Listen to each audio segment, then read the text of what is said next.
First, you have some time to look at questions 1 to 5.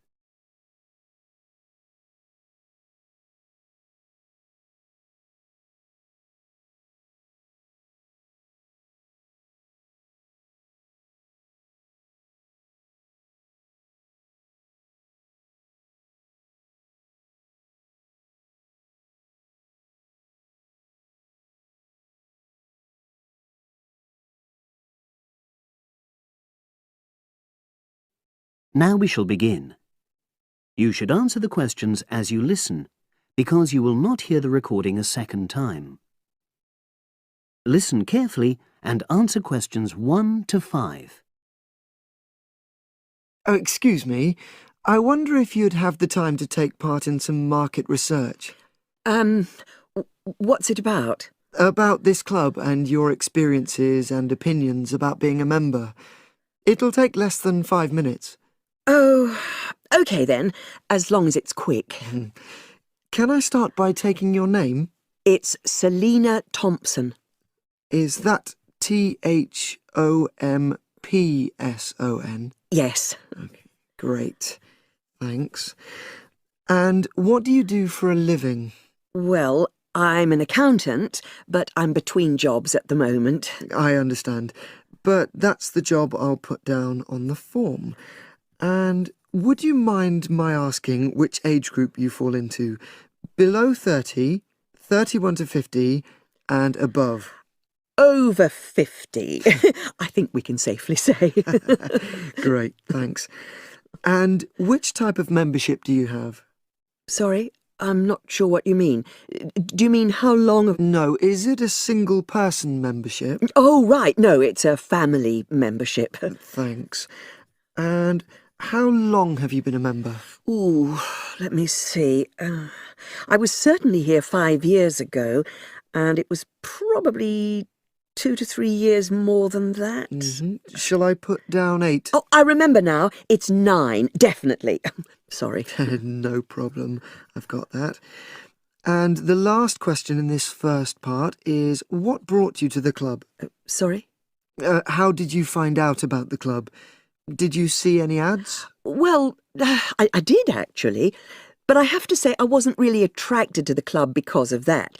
It was through word of mouth. So you were recommended by a friend? Actually, my doctor. I'd been suffering from high blood pressure, and he said the club was very supportive of people with that condition, so I signed up. Great, thanks. Before you hear the rest of the conversation, you have some time to look at questions 6 to 10.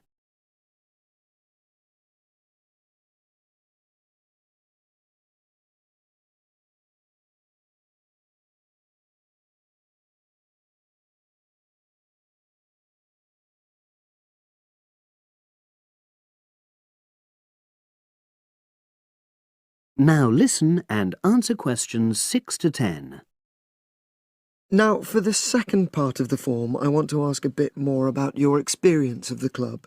Sure. How often would you say you use the club? It varies enormously, depending on how busy I am. Of course. But on average, per month? I'd say it averages out at twice a week. OK, so 8 on average. Yeah, and 4 of those are aqua aerobics classes. That leads me to the next question. Would you say the swimming pool is the facility you make most use of? Fair to say that, yep. Right, thanks. And are there any facilities you don't use? One area I realise I've never used is the tennis courts. And there's one simple reason for that. You don't play tennis? Actually, I'm not bad at it. Oh. It's that I'm not happy having to pay extra for that privilege. Oh, right. I've made a note of that. Thanks. Now, in the last section, are there any suggestions or recommendations you have for improvements to the club? Only about health and fitness? Anything at all? Well, I'd like to see more social events.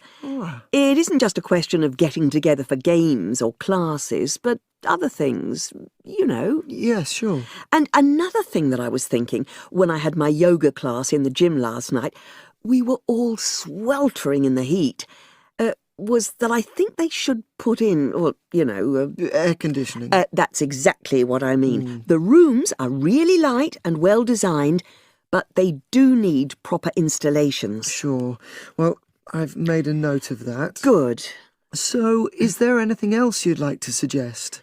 About quality of service, for example? Oh, everyone's very nice here. They couldn't be more friendly and helpful. Oh, but I tell you what, it's a shame the restaurant isn't open in the evening on Saturday, and Sunday as well, for that matter. Oh. So, the club should... Open it later on those days. OK. Well, thank you very much. That's all the questions I have.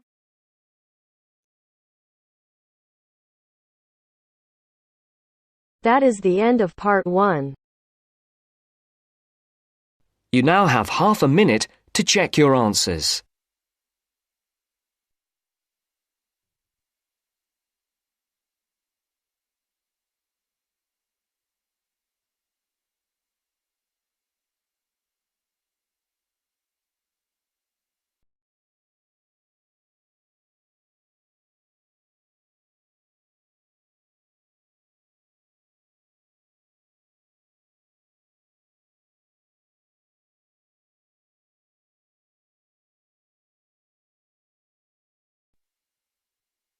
Now turns to part 2. Part 2. You will hear a conversation between an Ielts candidate and an Ielts administrator. First, you have some time to look at questions 11 to 15.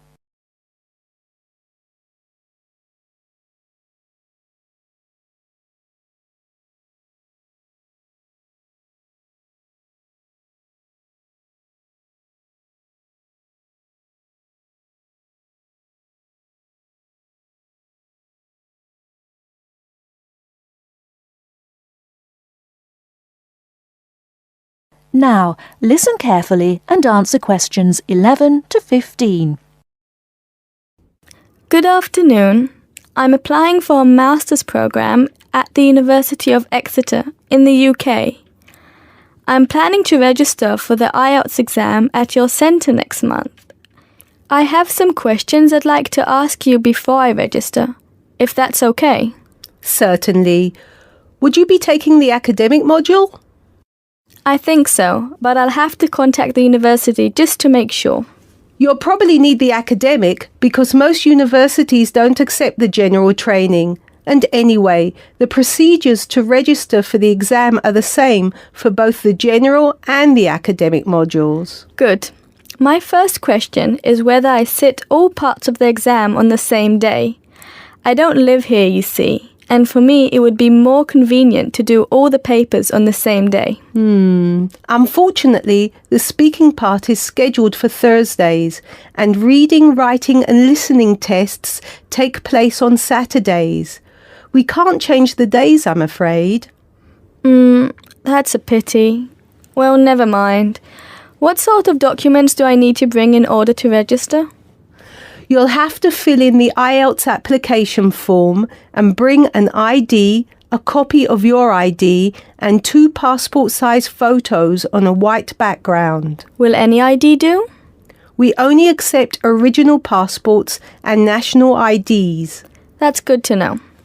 Did you say that reading, writing and listening are scheduled for Saturday? That's right. Will I get a break in between the papers? I'm afraid there aren't any breaks between the papers. Each paper takes an hour to complete, so it's 3 hours straight through. You'll first do listening and then reading, followed by the writing test. This is a standard requirement from Cambridge. Before you hear the rest of the talk, you have some time to look at questions 16 to 20.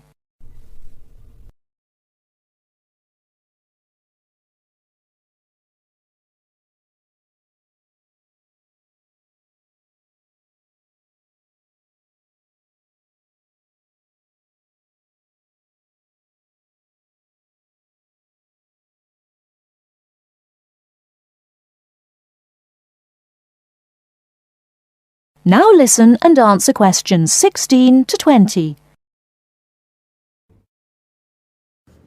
Okay, and how soon after the test can I pick up my results?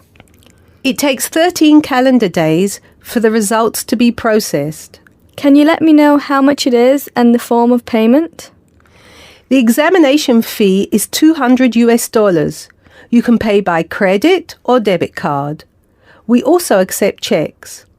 We only accept cash as a form of payment in exceptional circumstances. And one last question. Can I mail you the application documents? Certainly. You can send all the documents by registered mail to our address, 47 Clover Place, New Rochelle, New York. Could you spell New Rochelle for me, please? Certainly. Newrochle.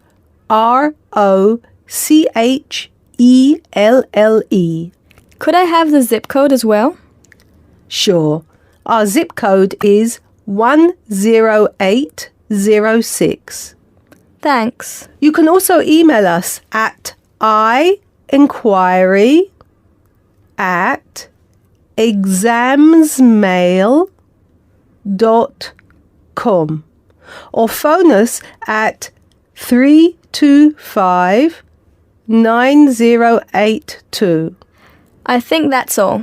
Thank you very much for all the information. Bye. You're welcome. Goodbye. That is the end of part 2.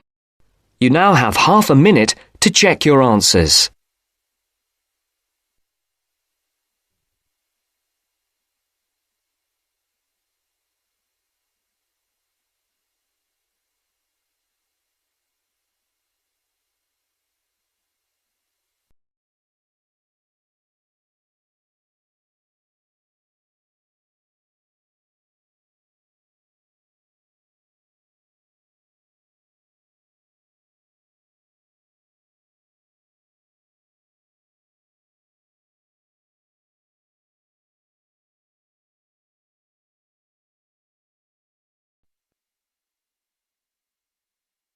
Now turns to part 3. Part 3.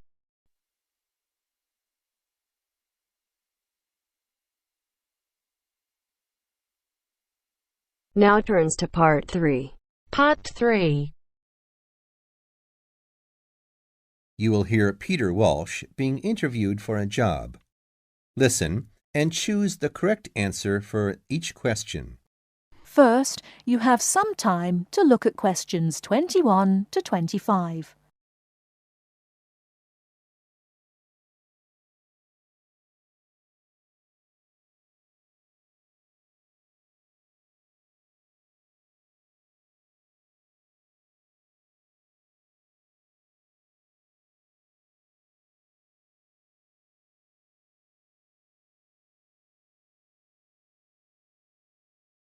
Now listen carefully and answer questions 21 to 25.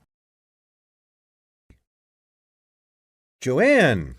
Hi, you must be Rob. Nice to meet you. So, I hear you're planning to visit Australia. Yeah, and I really wanted to talk to you because I was thinking of spending some time in Darwin, and my sister told me you're from there. That's right. So, tell me about it. Well, where shall I start?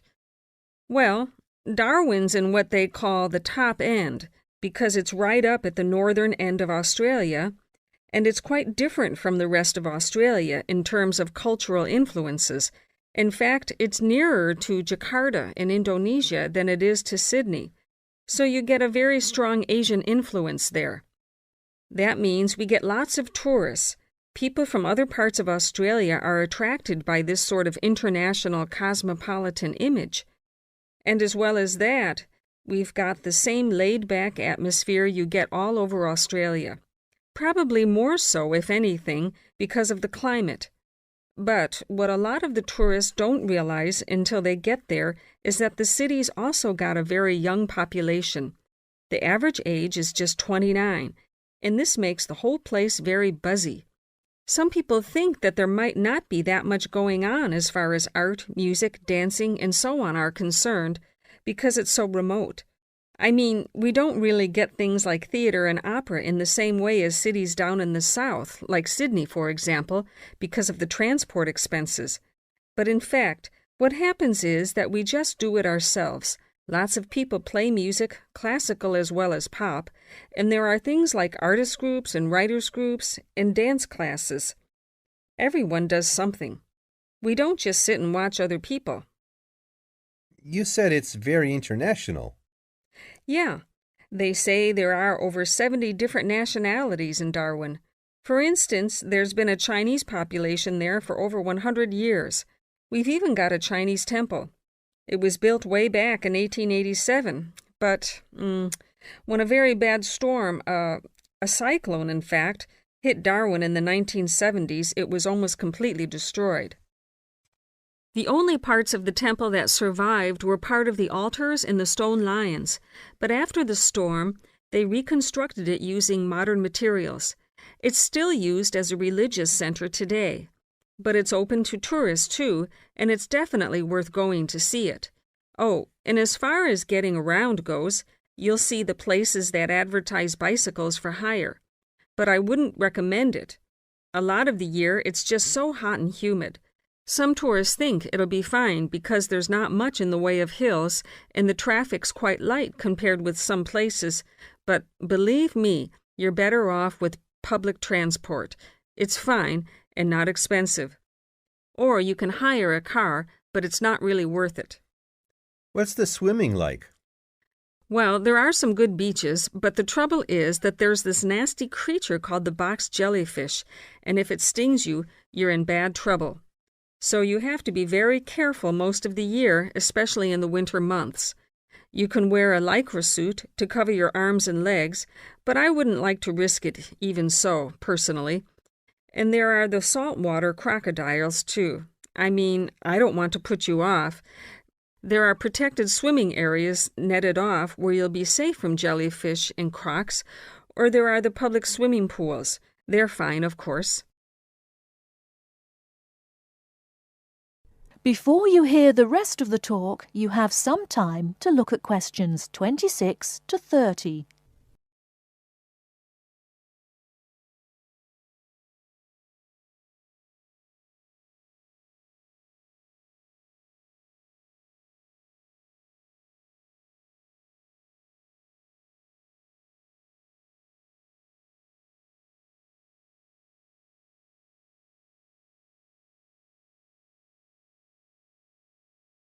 Now listen and answer questions 26 to 30.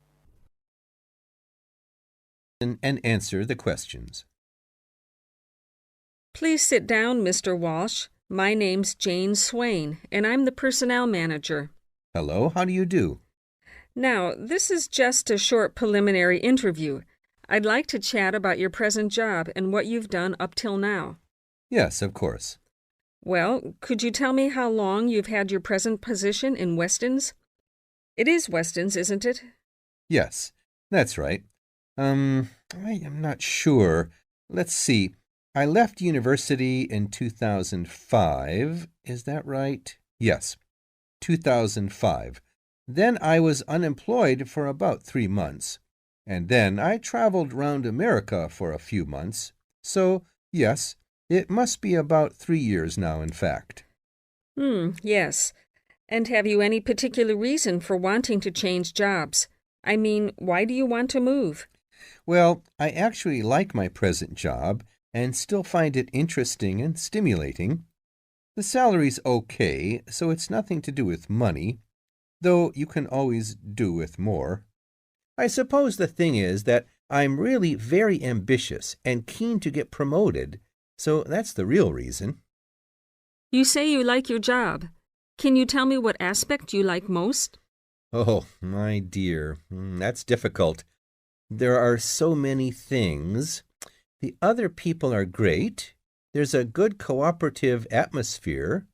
I mean, among the staff, and compared to other companies, the conditions are great. I mean, the office itself and the working conditions.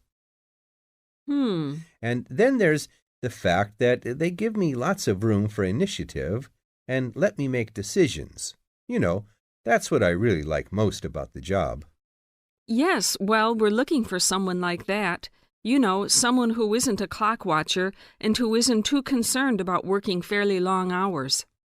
Oh, I don't mind that. I'm used to it. And what about your education? You went to Manchester University, didn't you? Yes. After leaving school, I started a diploma course in design, but I decided to give it up and did an arts degree at university instead. Good. And have you done any courses since?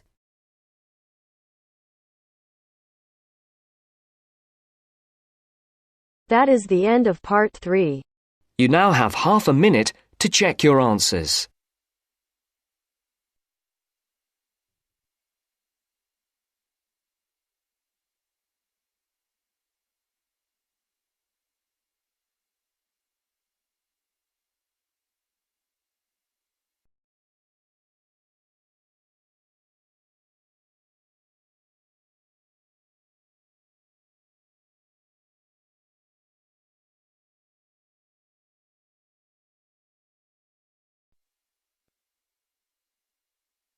Now turns to part 4. Part 4. I've asked you here just to remind you about this Friday's field trip. First, you have some time to look at questions 31 to 40.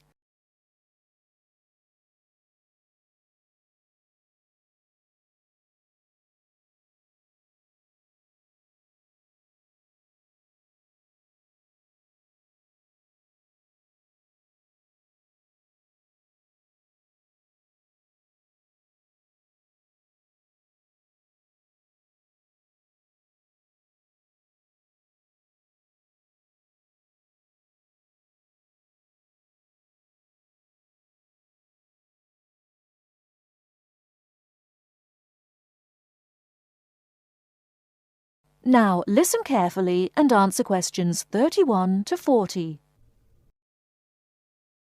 OK, I'd like to keep this meeting as brief as possible, as I'm sure we all have things to do. I've asked you here just to remind you about this Friday's field trip. This is the first of many field trips you'll be going on, so there are a few rules I'd like to make clear now. Most importantly, I want you all to remember that simply because you are leaving the college does not mean that you are not studying. This is an essential part of your course and should be treated as such. There will be 2 assignments for you to complete whilst you are there, and some extension work you will be expected to do over the weekend, so I suggest you all pay attention on the day. Moving on, remember that we are going to a salt marsh and must dress appropriately. High-heeled shoes and t-shirts are not what I consider appropriate. You need good footwear, preferably boots, and you should bring a waterproof jacket as the weather is unpredictable. It would also be a good idea to bring a change of clothes. There is a chance you will get wet, and a 3-hour return journey in damp clothes is nobody's idea of fun. We will be on the marsh from about 10 o'clock to about 4, so you'll be given a light lunch. However, if you want to bring any snacks with you, then please feel free to do so, although we will be stopping for dinner on the way home. Now, this is the 4th time the college has been to Park Drive Saltmarsh, and so far we have never lost a student. However, remember that there are 28 people going, and if you are late, you will be keeping myself and your colleagues waiting, and at that time in the morning you will not find me very forgiving. Please try to arrive a few minutes before 7. If you are not here on the hour, you risk being left behind. For those of you who are being collected in the evening, you can expect to be back here between 8:30 and 9 p.m. But do warn whoever may be coming for you that the traffic is unpredictable and it may well be later.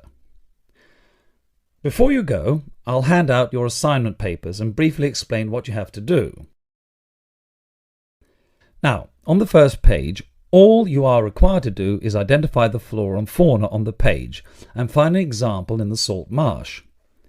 As I told you on Monday, you will need a camera for this. I recommend one of those disposable cameras rather than something more valuable, as the marsh can get very dirty.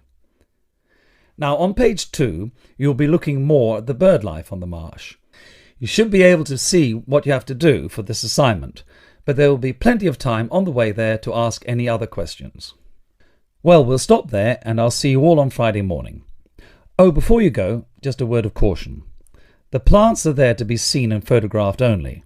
Remember that this is a protected site and we will have to get permission for this trip. If there are any problems, we may not be allowed to go again, and you will be spoiling the opportunity for other students. Okay, if you have any questions, come and see me later today or tomorrow. That is the end of part 4. You now have half a minute to check your answers.